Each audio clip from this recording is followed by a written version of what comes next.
Take, for instance, the case of a small community in northern Nigeria.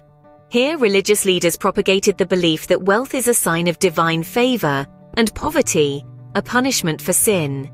This warped interpretation of religious teachings preyed on the vulnerabilities of the poor, creating a cycle of guilt and fear and impeding their efforts to break free from poverty. Moving south to Zimbabwe, we find another disturbing example. Certain religious sects capitalized on the desperation of the poor, promising miraculous solutions to their economic woes.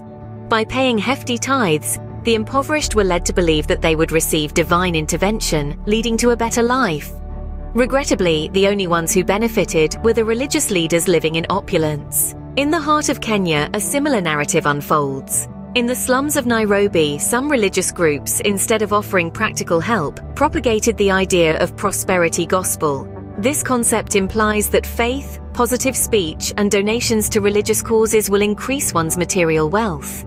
Sadly, this belief system has led many to financial ruin as they give away what little they have in the hope of a better future. From these examples, it becomes apparent that in certain instances, religion has been manipulated to exploit the poor in African countries.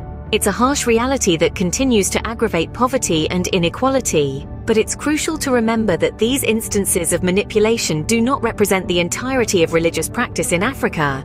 There are countless religious organizations and individuals who work tirelessly to uplift their communities, provide essential services, and advocate for social justice. So, what have we learned today? We've seen how religion, when twisted and misused, can have a detrimental impact on the poor, particularly in African countries. We've explored specific examples from Nigeria, Zimbabwe, and Kenya, demonstrating how religious manipulations have preyed on the desperate and vulnerable.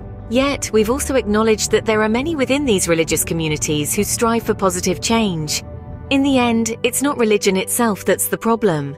Rather, it's the manipulation of religious beliefs for personal gain that we must stand against. It's a reminder for us all to be discerning, to question, and to challenge those who seek to exploit the faith and trust of others.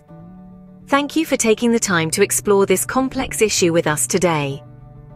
Let's continue to strive for understanding, empathy, and justice in all aspects of our lives.